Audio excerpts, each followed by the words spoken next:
Good morning students. This is second part of chapter number 11, Human Body and Organ System. In the previous lecture, we have studied that food, water and oxygen are essential for the existence of human life.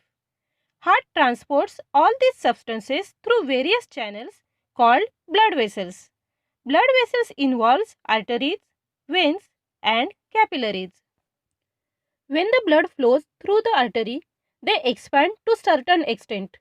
The flowing blood in these blood vessels produces a pulse, which can be experienced in different parts of our body like behind the ears and near the heel of foot. Blood flows out when we have an injury. This is also known as hemorrhage. Blood plays very important role in regulating the body's system and maintaining homeostasis. Let us study this important component of our body in detail. Blood is a red color fluid material.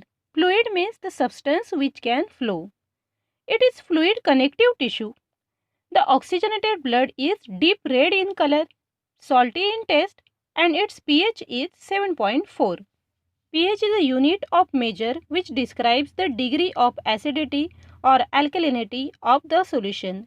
It ranges from 0 to 14. A solution with a pH of 7 is neutral. A solution with a pH of less than 7 is acidic.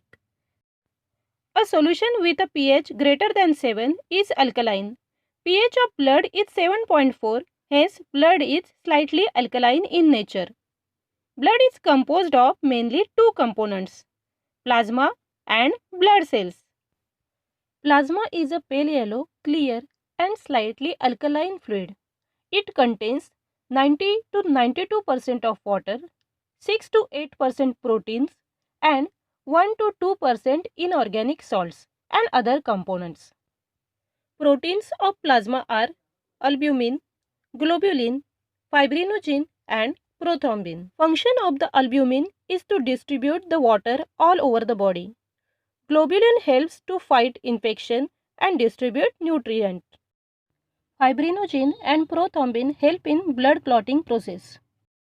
Blood clotting is a process by which blood changes from a liquid to gel. Tiny cells in the blood called platelets stick together around the wound to patch the leak. Blood proteins like fibrinogen, prothrombin and platelets come together and form what is known as fibrin clot. This clot acts like a net to stop the bleeding. Inorganic ions like calcium, sodium and potassium are present in the plasma. They control the functions of muscles and nerves. Red blood corpuscles or RBCs are small, circular and enucleated cells, means they don't have nucleus. These cells appear red due to presence of hemoglobin. Oxygen dissolves in blood due to hemoglobin. 50 to 60 lakhs RBCs are present in each cubic millimeter of blood. RBCs are produced in red bone marrow and live for about 100 to 127 days. White blood cells or WBCs are large, nucleated and colorless cells. 5000 to 10,000 WBCs are present per millimeter cube of blood. 5 types of WBCs are there present in our blood.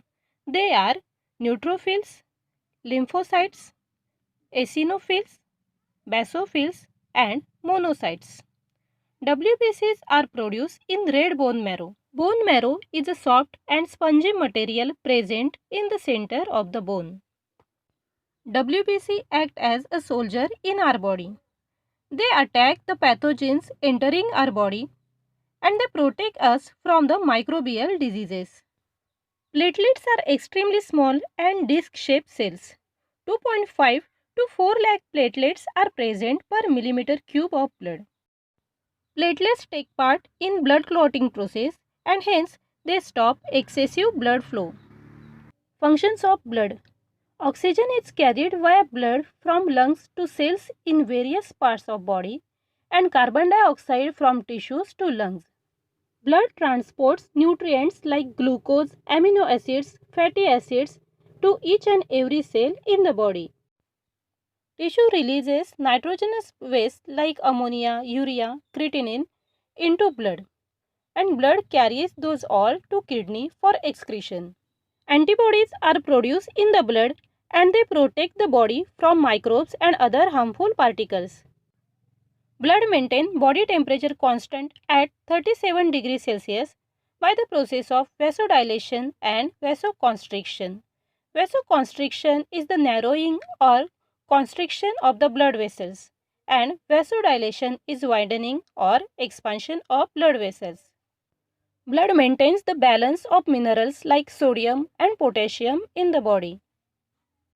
If bleeding occurs at injury, platelets and fibrinogen of the blood form a clot and seal the injury.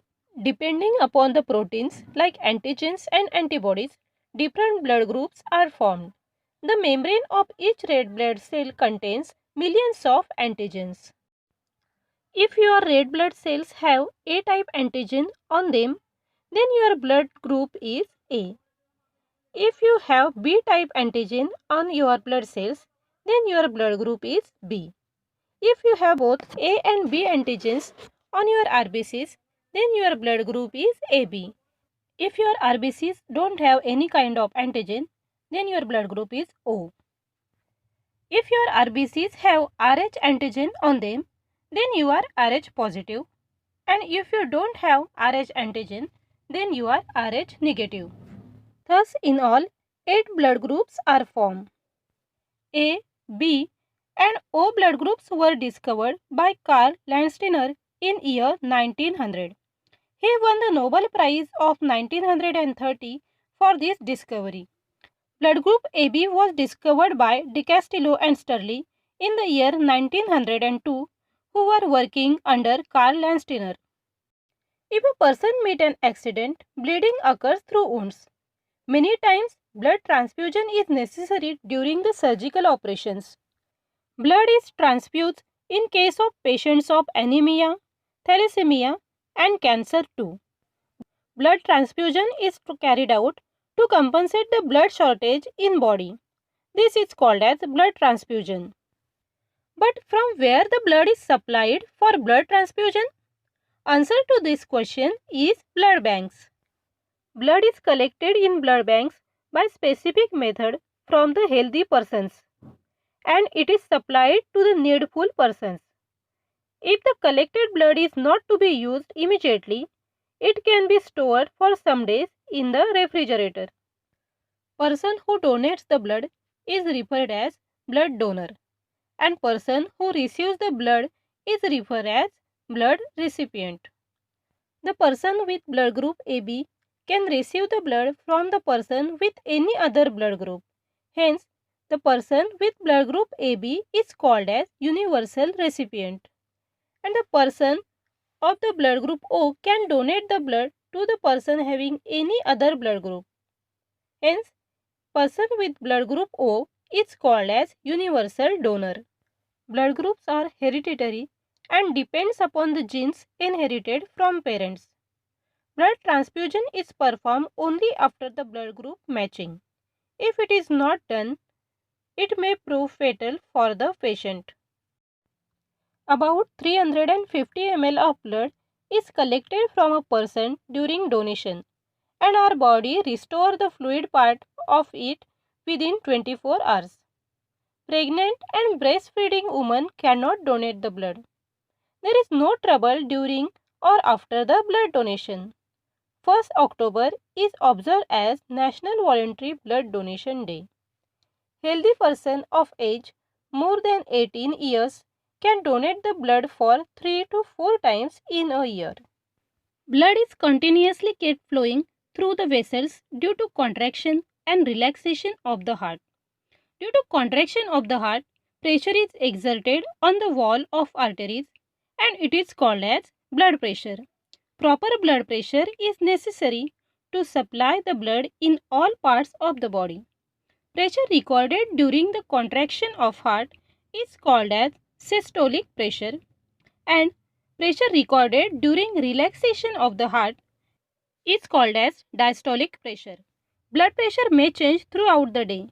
It should normally be less than 120 millimeters of mercury of systolic pressure and less than 80 millimeters of mercury for diastolic pressure.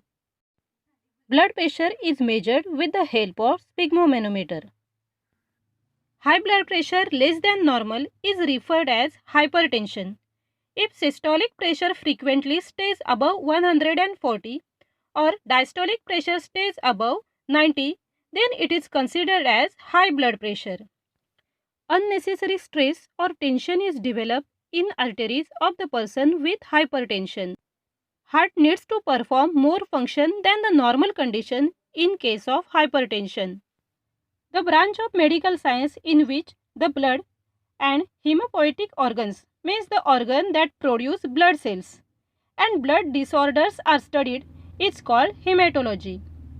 Hope you all understood the topic. Thank you.